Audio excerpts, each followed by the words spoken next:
Bruce County's been one of the ones we've been working with for quite some time now, since before COVID.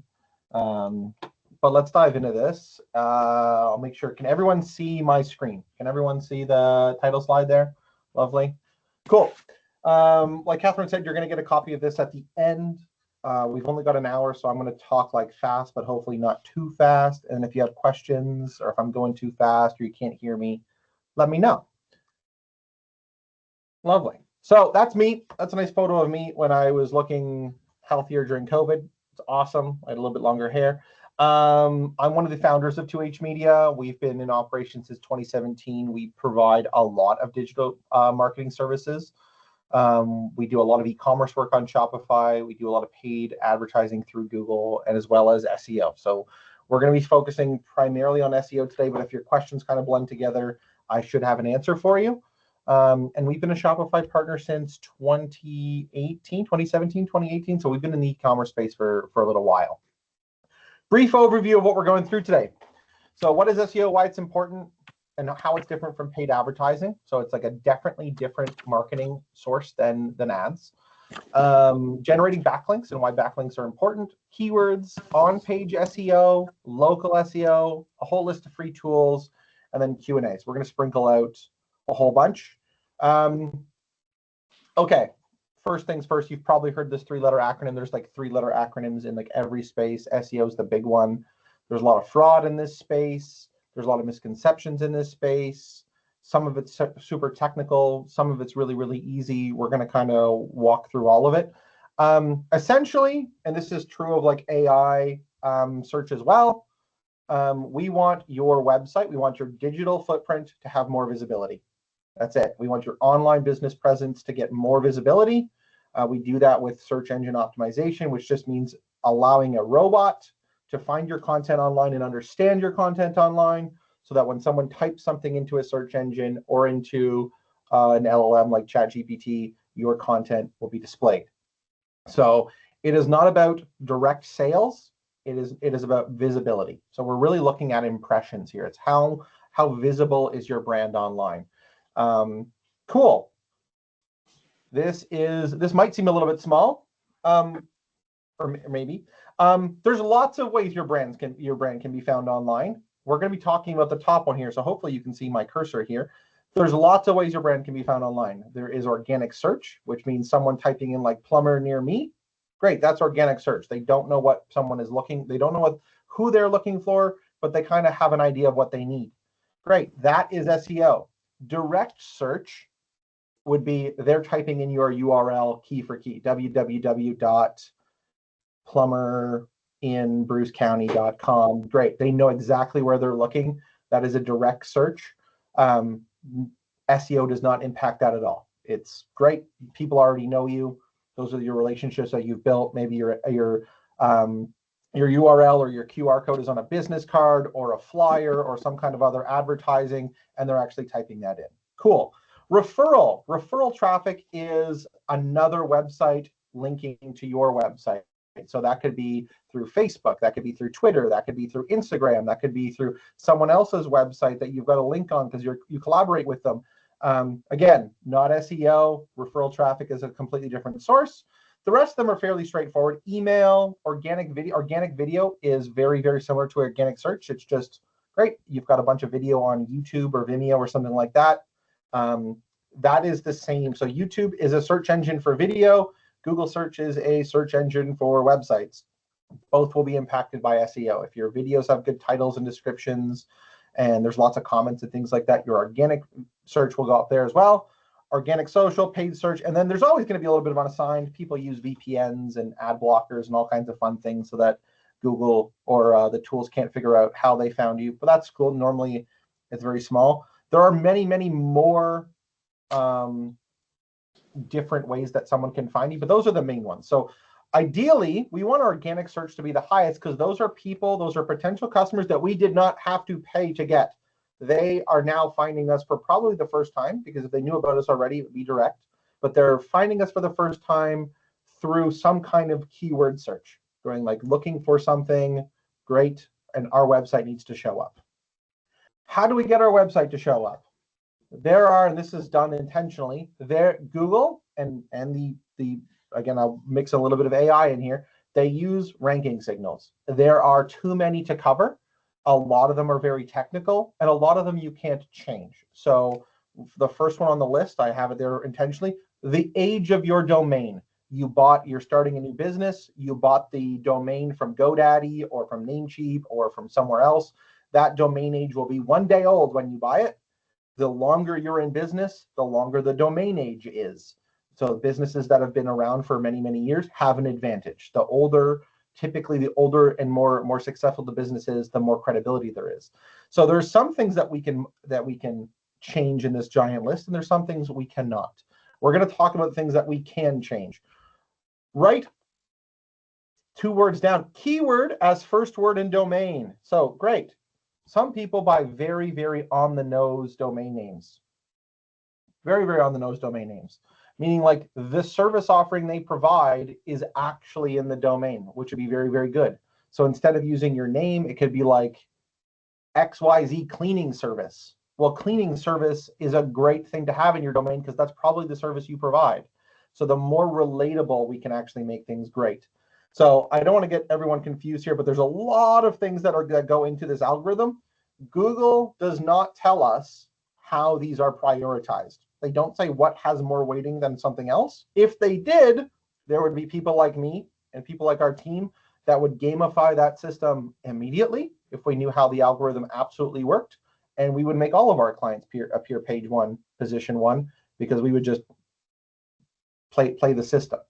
So this is not a transparent ecosystem. They say, here's all the things that we could look at, but the weighting of those things is completely kept to them. So they keep that pretty tight, and they change this all the time. So like this is an ever evolving game. Why the heck is it important? We want to increase traffic. We want to have a better user experience. It is very cost effective compared to paid advertising. And then the big thing there is the money you invest stays in your business. We are not paying Google for every click. When the click is over, that money is spent. When you invest in SEO, you're going to get residual value, and big residual value month over month over month over month. Perfect example of this, we have a YouTube channel. When we put video out on YouTube channel, the minute we post it, it has 0 views. And after month 1, it's going to have 100 views. And after month 2, we built the video a month ago. After month 2, there's 1,000 views. And after month 3, there's 10,000 views and a bunch of comments. And it's just compounding value over and over and over for how long that content has stayed in the ecosystem. So we had to pay to have that content created once, and we're getting value out of it for as long as the content is relevant. What does that look like in real life? Right? If it was actually tangible, it'd be like a lighter pair of running shoes. SEO is not going to move the needle quick. You already have to have a decent website to make this work. The website needs to do what it needs to do. If no one can find it, no one can find it. So it's not going to make big changes very, very quickly, but it will make gradual changes over time. If we need big changes quickly, we need to go to paid ads. So SEO versus paid ads, long-term thinking versus short-term wins. So paid ads are there for the short term. There's a reason for that. SEO takes time to actually catch on. The snowball has to have time to roll over on itself, where paid advertising needs no time to run over itself. So I'll start with the quick wins. The big one coming up is Black Friday, Cyber Monday. Great. Those are the big ones. Those are like the big selling seasons. No one starts their Black Friday, Cyber Monday content 8 months out. There's not enough time. If we were to start advertising our Black Friday, Cyber Monday content back in March, no one cares. The sale's not around for another 8 months. No one cares. There's no, that's the amount of time that we need to get the snowball turning over on itself. But great, that doesn't work for trendy holiday seasonal things, especially like news and sports where things are changing every other day. And especially if you're competing in a local competitive market, we're going to have to try and get to the top faster than SEO will allow. The long-term thinking is still important. So product reviews, those will be around for as long as you've got that product on the site. Articles, FAQs, the guides, tutorials, setup instructions, care instructions. There's a lot of information there that we can build out that will stay relevant forever, regardless of if the product is in a high demand season or not. I want to focus on that. Evergreen content. is something that just stays true for as long as possible. So if we're going to build something out, if you're going to invest in the business, like putting some kind of instructional tutorial, a setup guide, how we work, things like that, that are going to stay true for a long time, those have the potential for actually capturing SEO value. Doing things on the short term, we're going to get nothing. You'll build that web page because you're at the market in a month. There's nothing there to really focus on. It'll be up and done. It's a flash in the pan. So typically businesses do need both. I do need to advertise our sales, like Halloween. Halloween's coming up. Am I running any Halloween promotions? Great. I need to use a paid advertising channel for that. Our normal service offerings day to day, outside of all of our holiday specials, that can be SEO. So I'm probably going to have a little bit of both. We'll get into like the first big thing that'll actually move the needle in terms of something that you can control that isn't technical, that you can actually go and get and actually monitor. And it's a backlink.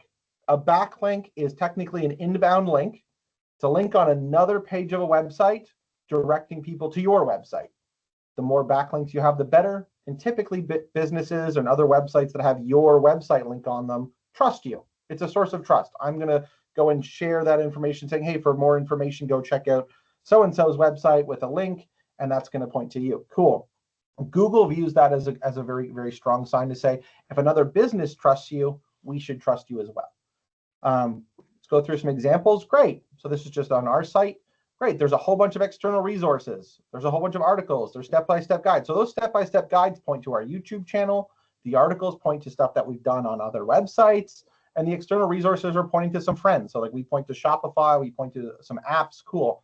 So we're pointing stuff out and they're pointing stuff back to us. So we've had to negotiate. We've had to have a relationship with some of these individuals to say, hey, we can share.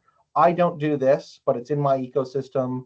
Why don't you offer this? Because you don't do that and we do that. And we can form a little bit of a partnership and I can write an article for this and you can write an article for this. And great, we both get the benefit.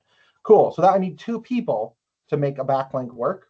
You will probably have many of those individuals in your ecosystem that you can actually just talk to and have a relationship with. And you'll say, great. There are other backlinks where you don't need two people. You need yourself. Great. That is just a screenshot of a LinkedIn profile. Great. We have a profile on LinkedIn. This is a second company that we own. Great.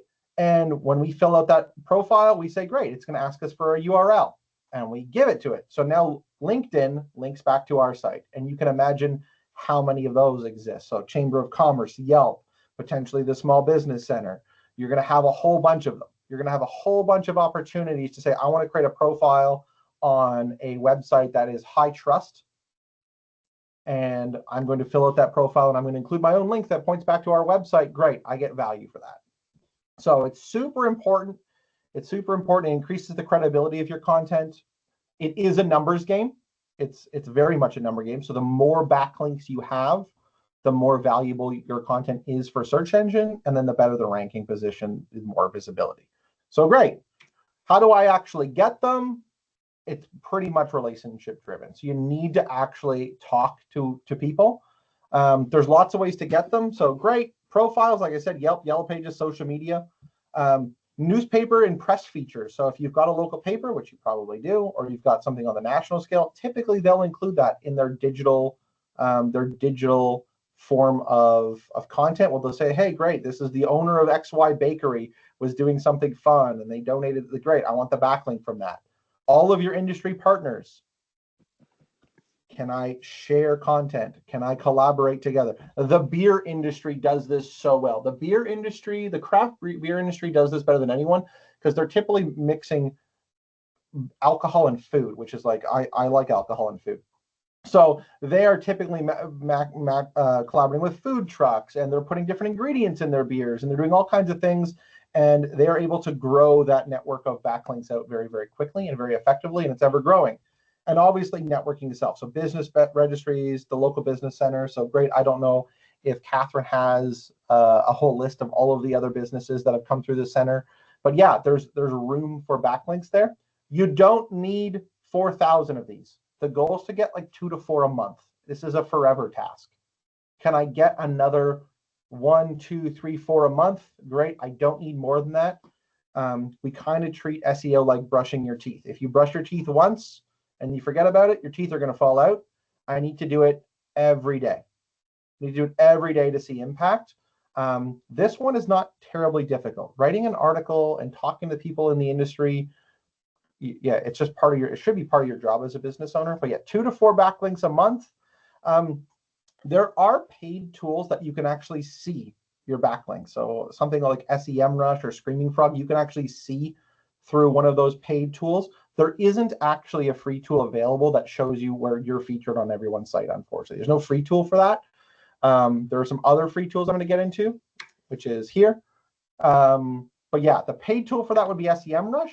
The free tool is kind of like Google Search Console. You're not going to get like perfect information. It's just going to say it was a referral link. You won't really know where it came from. Cool. I'm going to move on from backlinks, but backlinks are very, very, very important, and they're hard to fake. It's not like if your competitors don't have good relationships, it's really, really hard to get a backlink if you're not like an up and up business. You really do need to be a trustworthy, transparent business for someone to put your content on their site. So they have a lot of value. Keywords. We've probably all heard this. I say keywords, but there's also what's called keyword phrases. A keyword is a singular word, plumber, singular word. Keyword phrase, best plumber in Guelph.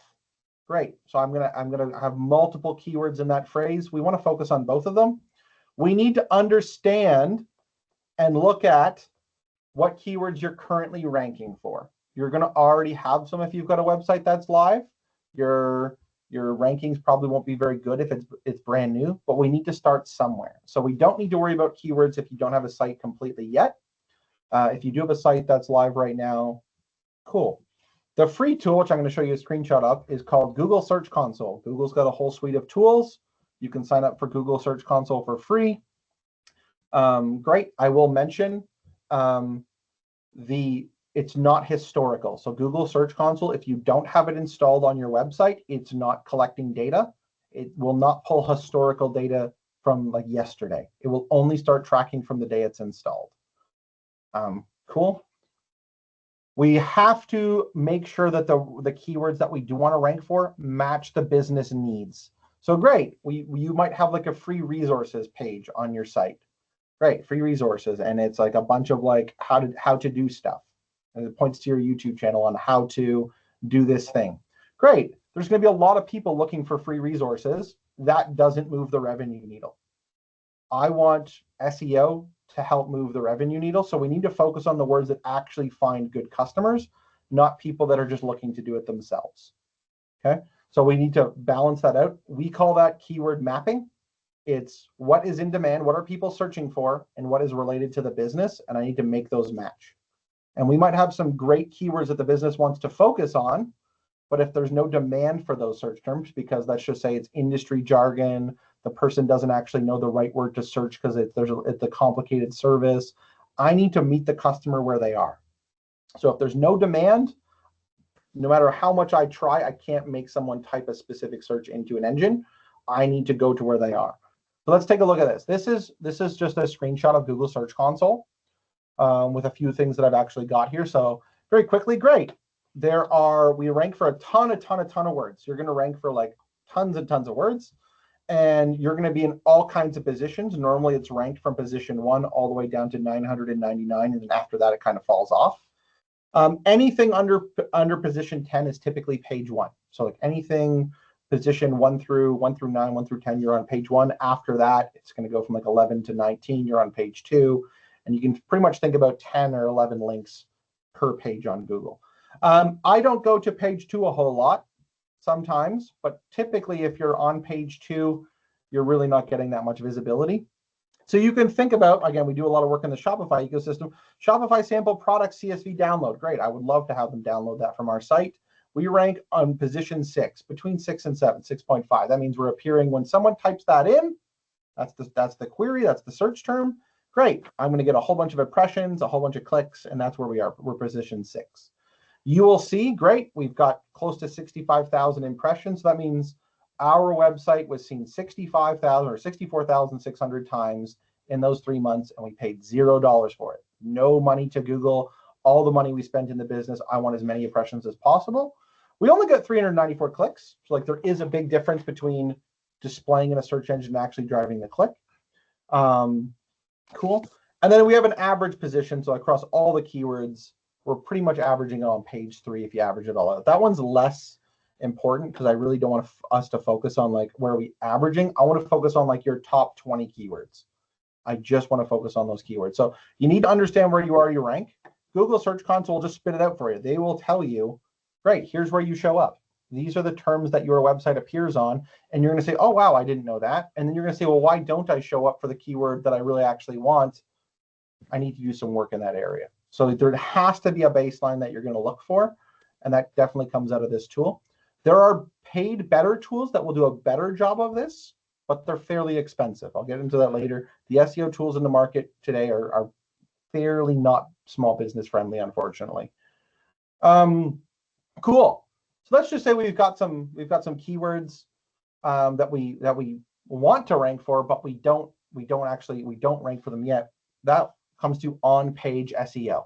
So I need to get those words onto one of my web pages where it's most relevant. So I just stole this. Great. Bob's Red Mill. They sell a whole bunch of stuff. It's an e-commerce brand. They sell cereal and granola and everything else. And we're going to break this down for a second.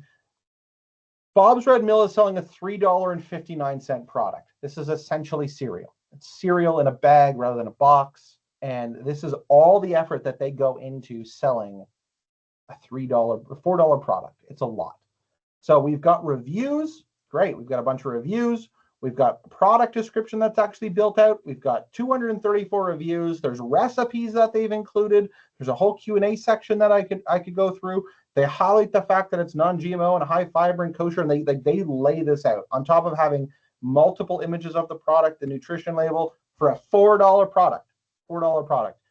If I want to rank, if I am a competitor to Bob's Red Mill cereal, I have to work really, really, really, really hard to get my product to the level of their product, because I will not start with 234 reviews. I will not start with a whole bunch of recipes. I will probably start with like the product and that's it. And this goes for everything online. There is no free lunch online. There are people that take it very seriously, and there are people that are just starting, just trying to getting their feet wet, and that's okay. I would always look to your competitors to see where is the bench. Where do I have to, what do I have to do to even compete in the first place? So Bob's is going to do really, really well for SEO. They're going to rank for all kinds of things because they've actually built out a proper product page. And this would go for services as well. So if you're offering like physiotherapy or something that's more traditional, cleaning, plumbing, like pick anything like that, I need to give the search engine as much information around my product or service as possible. In order for it to say, great, I'm going to match your website and your product or service with what someone's looking for. I have to give them that information or I'm not even in the race. So we need detailed things. Absolutely. You can think of it this way. When someone is purchasing a product in person, they get all of their senses. They can pick it up, they can touch it, they can feel the quality of it, they can smell it, potentially they can taste it. They're going to have their sense of sight. They're going to use their tools to evaluate if they should spend money on this purchase. Online, we get our eyes. That's it. So if I'm not giving them what their eyeballs need, it's going to be very, very difficult to get them to put their credit card on the line. So the more I give them and the more organized it is, it helps both the customer and it also helps the robots in the search engine go, great, this is a good product, recommend it. There's a level of design hierarchy that comes with SEO as well. So obviously the biggest thing on the screen is the product name. And this is going to be true for most things. So whether it be a service or a product, great. They include a few things. It's oat bran hot cereal. Great. And it's the product name. It's oat bran hot cereal. So when people are looking for oat bran cereal, that's the most important keywords on the actual page. We call that an H1, header 1. It's like the biggest, most important thing on the page, and it's going to go down from there. It's H1, H2, H3, H4, all the way down. Great. So it's a simple name. They don't actually even put like the Bob's Red Mill in the name. Nope. We don't need to do that. No one, they're focusing on new customers. They don't need like the Bob's Red Mill in the name. It's just the product name to start. You will find a big difference between websites and marketplaces. This is a website. We're on Bob's Red Mill website, so they don't have to actually have their product name in a whole bunch. This is different on a marketplace. So if you've shopped on Amazon in the last 5 years, you will know that you'll type something in and their product name will be a mile long. It'll be like 400 characters, and it'll be like every keyword under the sun, because they want to get those keywords into the H1 tag. And it doesn't make a lot of sense from a user perspective, but that's the game that Amazon plays. That's going to be true of most marketplaces. Etsy, Amazon, pretty much all the big ones use that H1 as like how those products get ranked. They still have descriptions and reviews and Q&A and recipes and everything, but their product names will be a lot larger. Your website, if it's a website, should feel more like this. If it's a marketplace, we have to play the marketplace game. If it's a website, you play the website game. Great. So best practices for around your products and services, I need to create content for them. I need to create guides. I need to create lists. I need to create all of the things that person might have. We're aiming for at least 1,000 words. That's a lot. That's a lot. If I go back here, there's a lot of words here. Like if I go under the recipes, I'm easily at 1,000 words as soon as I start talking recipes to do with this cereal. Great, but I need to do a lot. I want to display all of the relevant product and service information on the page, both for the user and for SEO. If it's an FAQ, a frequently asked question, only you know if it's a frequently asked question. You're the one getting asked the questions. Me, as a consumer, I will have only asked that question once. I have no idea what a frequently asked question is because it's my first time asking a question. I've asked 0 questions. So if it is a frequently asked question, I want to have all of those questions and answers and it's on its relevant page rather than in one specific page. So an FAQ general page doesn't have a whole lot of value anymore. I want to answer the question where it gets asked. And if you're getting frequently asked questions, I want to put that content right where it is. Great, they always ask me X and Y and Z. I better put that content on the site. And if I have to repeat myself on every single page, do it.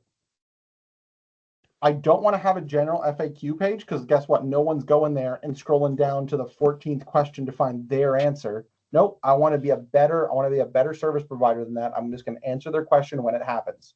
So you'll see all kinds of things like product weight, size, dimensions. So if you're selling for like anything there, I need to give them all of that information when that question is most likely to get asked.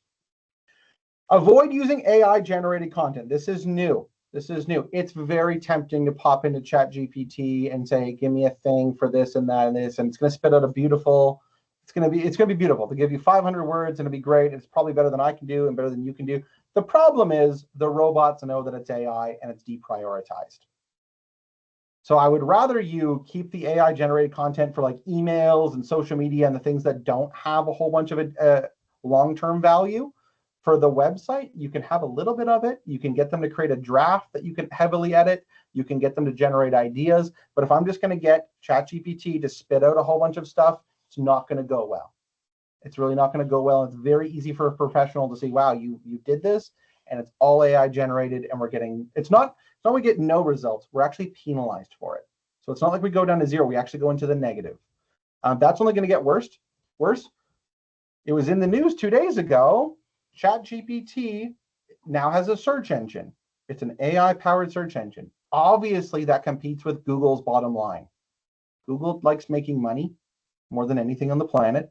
They are not going to reward you for using their competitors' tools. Just won't happen. It's business 101. They are not going to make that good. They get great. If you're going to use ChatGPT for everything, or any GPT for that matter, it's not going to go well for the other search engines because they're in direct competition. So there is a zero cost activity that we recommend all the time for this. Get a clipboard or a piece of paper. So the person at the front desk or the person picking up the phone, the first person that actually has that chats with a customer, we are going to get them to write down every question a customer asks them for the whole month. And we're going to get them to start that tally every single time they get asked a question. And we're going to start that tally. Great. That's going to feed into the website. So like those questions are going to be the FAQ questions. The website's going to have that information. We can put that information on social media to turn that from one-to-one to one-to-many. So if I got asked that question 10 times individually, there's probably a heck of a lot more people online that are looking for that information as well. Great. I'm going to look at those questions and answers. I'm going to do my best to actually put that stuff online for people to find, and they will find it. And what you'll find is the next month, you're going to start getting different questions. You'll have answered the primary questions, and now you're going to be into secondary and tertiary and on and on and on. And that is going to help you get those people down the sales funnel, because you're doing a better job explaining your product and service. And $0. It's a clipboard, a pen and paper. And you just write the stuff down and tally it up. And great, you can do it on a 2-week interval, you can do it on a month, and it's way, way easier to generate social media content, or blog posts or articles when I can say, wow, there's 14 people that asked that same question. I better answer it. Great. That goes into evergreen content. Evergreen content is going to be about those questions. So it's content that always stays relevant and doesn't go out of date. So yes, things change, and product pricing changes, and availability and colors and all that kind of stuff. And maybe you're change the way you offer your services. But at the core, if you are a mechanic, you're probably going to be a mechanic for as long as you're a mechanic. There's going to be some core value there that's going to stay. Let's actually go into that. So where would I actually focus my effort in terms of SEO? I'm going to say, great, we should probably prioritize tutorials and guides and product reviews and FAQs, and focusing on your key products. So if you have a retail store with 3,000 SKUs in it, I wouldn't worry about all 3,000. I'd worry about like the top 6% of what actually drives people in the store in the first place. Great. So I would be looking at going from my customer feedback, all those questions, can I build out these things? Yes or no? The timely content would be like trends, holiday seasonal stuff, statistics change all the time, limited time offers. Maybe, you imported some stuff and you've only got like 1,000 of it. Okay, great. I'm not going to spend a ton of time to do something that you're going to run out of and not do again. On this note, you should always be looking at putting these things out. And there's a very big one here with product review. Product reviews are company reviews.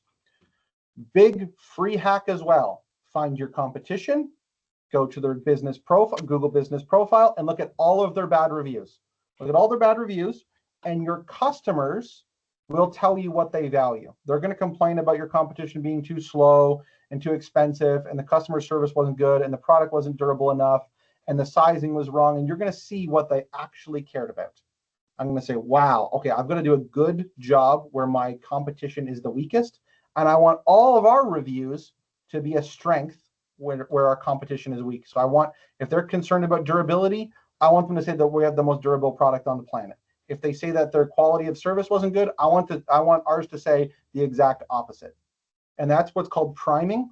Instead of asking for a review, I'm going to prime the customer with something. So if I'll put this into maybe terms you can understand. If I said, draw me a picture, you could draw me a picture of anything. If I said, draw me a picture of a cat, you're probably going to give me a picture of a cat. I'm priming you with something that I want you to do. So with a review, I'm going to actually prime you to say, tell us what you thought about the product's durability. And they will just write about the product's durability.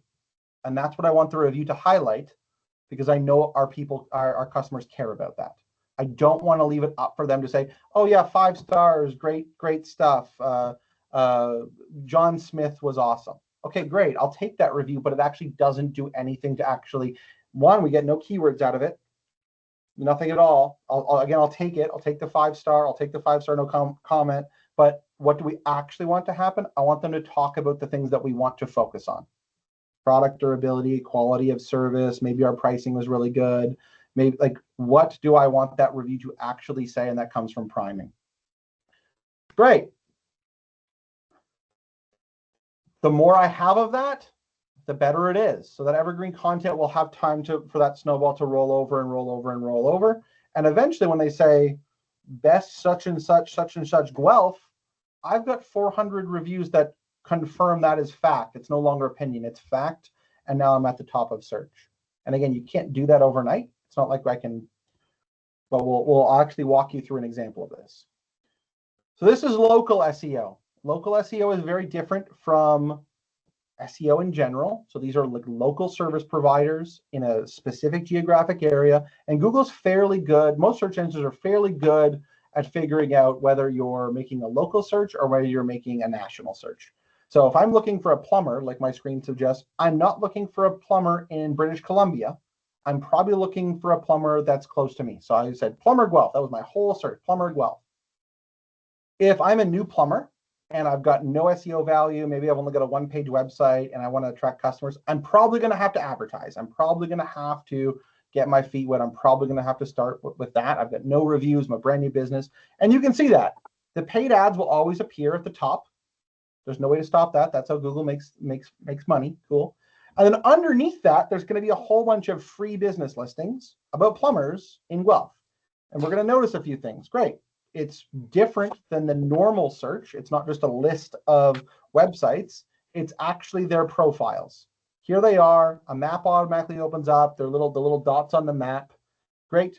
And what you'll notice, there's a whole bunch of little dots and there's the bigger dots. Well, I want to be one of the bigger dots. The bigger dots are the people that are doing it right. So like Delta Plumbers of Guelph, that's Delta Plumbers of Guelph right there. They are doing a really good job. They're featured. And great, I'm just going to get more visibility on the map than my competition. What you will notice is the people that have been in business for longer will be at the top, and the people who have more reviews will be at the top. And that's pretty much the game of SEO. If I can get a whole bunch, and you can think about a review as very similar to a backlink. Someone is saying something good about me. It's not a testimonial. This is a third party. You're like, this is a Google review. So it's not like this is on their website where I could just, my mother could say good things about the business, but nobody cares about my mother's opinion. This is a customer that has left a review. So I want as many of these as possible. I want as many reviews as possible, consistently as possible, that have the right keywords in it as possible. So the more, the better. This is another free tool. This is Google Business Profile. We might do another workshop on this in the future. Very, very, very important. Very important. This is so important, even if you're a home-based business and you don't have something that is open to the public. I've never been to my plumber's business. The plumber comes to me. The plumber could be working out of a shed in the backyard, working out of a home, and they could be the best plumber in the city. Every single business, whether you're based in the basement or you've got a storefront, you need one of these. Absolutely, absolutely. And there's a lot that goes into them to get them at the top. Most businesses that we work with have a local level, like great, we sell locally. And then if you've got an e-commerce component, yeah, great, maybe we sell all to North America or all to Ontario, something, depending on what you're doing. I've got local customers that this is very, very valuable for. If you've got customers that aren't local, you're going to focus more on product reviews rather than company reviews. So these are company reviews. Your product reviews would be these. I don't care where Bob's Red Mill business is. I'm looking for the best oat bran hot cereal possible. I want the reviews on the product, not on the business. So there's a big difference. Big difference, and it's typically whether you're a local service provider or you're selling a product to more than just a couple of cities, if that makes sense. So there's a lot there. I'm going to go through some free tools now to actually get this going. Google Search Console. Google Search, you can write these down. These are the big ones that you're going to need. I've got more than on this list as well. Google Search Console is the big one that's actually for keyword tracking and to figure out where your ranking is. You can use Google Keyword Planner to understand how often and how much demand there is for a specific search term.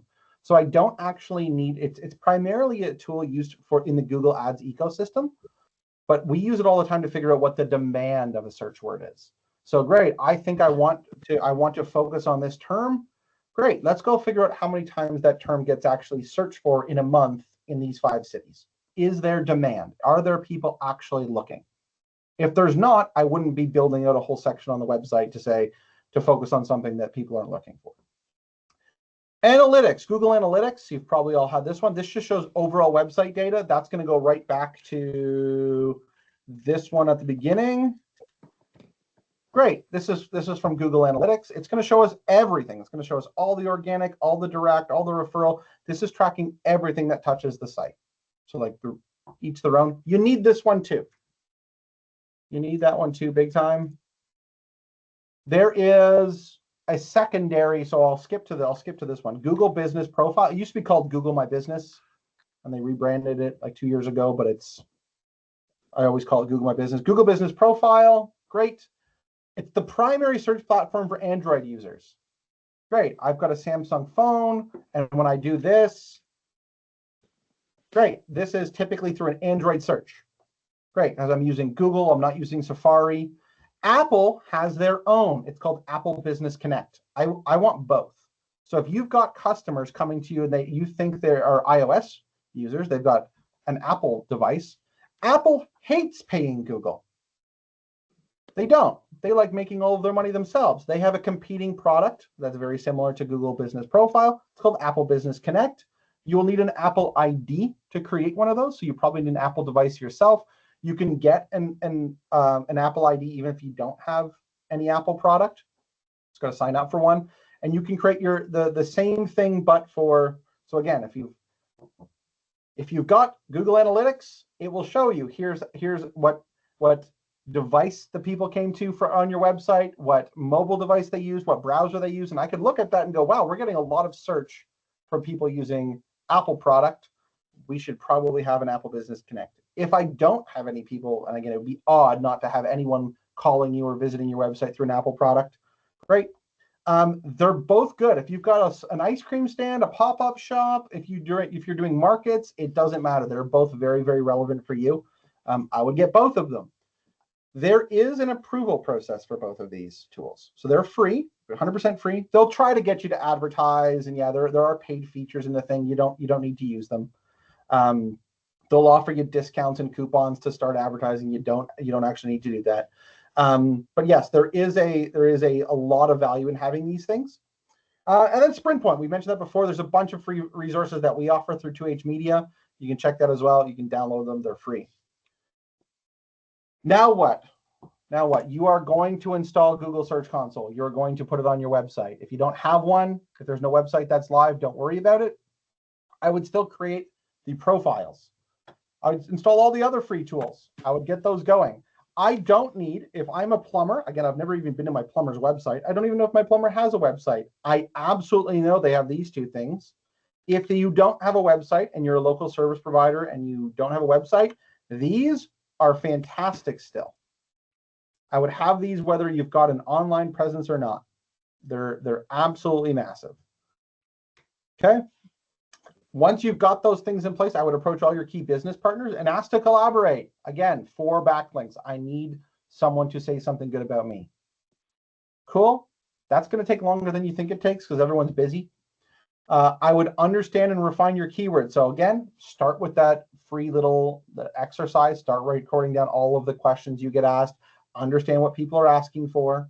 That's the type of content that you're actually going to start creating. That's the content you're going to put on social media. That's the content you're going to put in your articles and your blogs and on the website and on your profiles. Great. We're going to do that as well.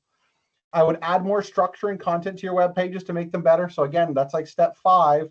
Your products will not look like this the day you launch your store or the minute you have a website. This has been an evolution over many, many, many months for them to get here.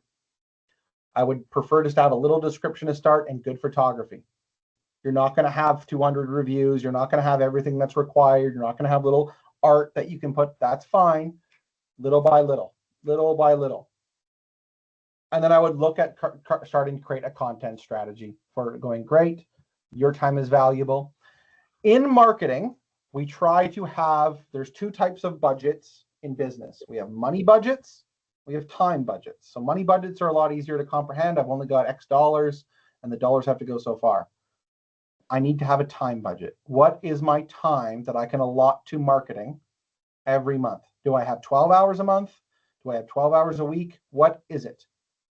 With that budget, I'm going to prioritize going, here are the most important things for marketing that I can do with my business. So I've got 12 hours a month. I need to use those 12 hours the most efficiently as possible. I'm typically not looking for a bunch of flash in the pan. I want things that'll get recurring value over month. So if that means I can only do 3 videos on my YouTube channel in those 12 hours, great. Do them. get them out the door, start getting value on them, and 3 months later, they're going to have a bunch of views. The paid ads are where the money budget comes from. So if you've got time and money, great, I would do both. If you have no money and only time, you need to prioritize your time into making things that are going to be valuable as long as possible. As long as possible. And I am at the questions. Look at that, 12 minutes to spare. So I don't have access to my chat for some reason, but Okay. Matthew does have access. So if you want to drop it in the chat or raise your hand, we can do that.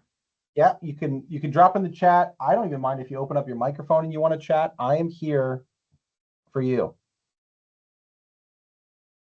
I know that was a lot. I don't even remember breathing. So. And on that note, we will be sharing the presentation. Yeah. So Matthew did talk about writing down some of those resources, but we will be sharing the presentation as well. Yes. And I can happily go back to those. There's a lot more that you'll end up getting into.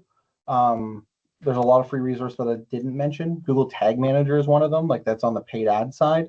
So our agency uses SEMrush. We pay a ridiculous amount of money for it, but we're able to put many companies underneath one account. That tool is very powerful. So if you're trying to really focus on SEO, you do need tools to do this. Again, you don't need the paid ones, but you do need something there in order to track it. There's no way to do without.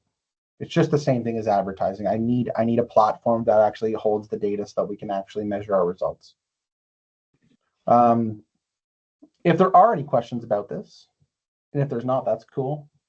I have a question. Sorry, I was trying to get my camera going, but it was weirdly connected to my phone, and I have no idea why, because I'm on my computer. But anyways, as long as you can hear me, that's fine. So I'm a postpartum doula, and that's what my website has been primarily designed around, but I've now have a couple of other qualifications that I'm starting to promote. One of them being sleep support, and the other one being like car seat checks and installations. So those aren't in like my domain name or anything like that. So I'm trying to figure out the best way to promote those. Is that probably through using that like heading 1 and then like. So there's a few ways to do this. If I go way back to the beginning, great. Larger companies will go and buy another domain. They'll go by like car seat specialist, whatever, .ca. And you don't need a whole website for that. You just need to control that domain and point it to the website you've already got. Most big businesses control hundreds of domains. So you'll have your main one, great, but I can buy another one and I can go, great, where do I want to direct that to? I'll just point it to the page on my website that's really specific to car seats. And that's called a redirect. So I can have I can own many domains. I get like Nike's got a zillion, they have a domain for every single product almost. And it's great when I'm looking for that. So that would be that you can probably pick up a domain for under 15 bucks. I still need website content to support that domain. So I would have like a specific service page on the site, as well as your Google Business Profile and Apple Business Connect that says, yeah, we do car seat installations and safety checks and that how it works and the things that we're good at, and like, do we come to you or do you need to bring the car to us, and all the information, right? And you can choose to buy a domain for that or not. But yes, I would have like car seat specialist as one of the title of the page for sure. Right. At the minimum. Thank you. Yeah. Yeah, and then that's going to be true of anyone adding any new product or service. So when I add something new, I have to tell the search engine. If I don't tell the search engine, I didn't even do it in the first place. So I'm going to update my Google Business Profile with like, hey, we offered a new service. And I'm probably going to put some stuff out on social media saying like, hey, we're now proudly doing X and Y and Z, and here's why we did it, and we got demand for it. And I got to tell as many people as possible. So I got to tell the social platforms, I got to tell Google, I got to tell all of them. Thank you. Yeah. Any other questions? Just a note, I did find it really interesting to see under the best practices to avoid AI generated content on websites. That's surprising to me because I know there's a push, like even post-secondary school, there's a percentage of time that students are being encouraged to use AI now. So that is something new that I've learned here today. It's okay. So this is and again, this could completely change in 6 weeks. Like Google could change this tomorrow. The goal there is, if most people are looking for information from someone they trust. So if I'm a doula, I'm going to pretend to be Katie. If I'm a doula and I've been practicing as a doula for 10 years, I'm going to know some stuff. I want to talk to Katie because I've got questions for Katie. ChatGPT is wrong all the time. All the time. Like it's confidently incorrect all the time. I would rather Katie draft something through ChatGPT and then the expert actually reviews the content and makes it perfect. So Katie can generate that draft in 2 minutes, and then she needs to spend another 45 minutes making sure it's absolutely correct and on brand and like meets her business criteria. And then probably has to add a bunch of additional information that ChatGPT didn't include, but ChatGPT did get us a good starting point. So if I was just to rip ChatGPT without actually being an expert, I can't pretend to be a doula because I can make the same ChatGPT search that Katie could make. It won't go well. So the student, this is really, we get frustrated with it all the time. We have co-op students and they rely on it too heavily. And it's like, that's not like that's it's supposed to be a tool. And I can give a craftsperson the tool and they're going to make me a really good chair. And I can give an amateur person the same tool and it's going to be a block of wood. So I need the expert to still be in the seat. It's funny because I've done it the exact opposite way, where I've drafted up like a description of my service and then I've put it into ChatGPT to like polish it.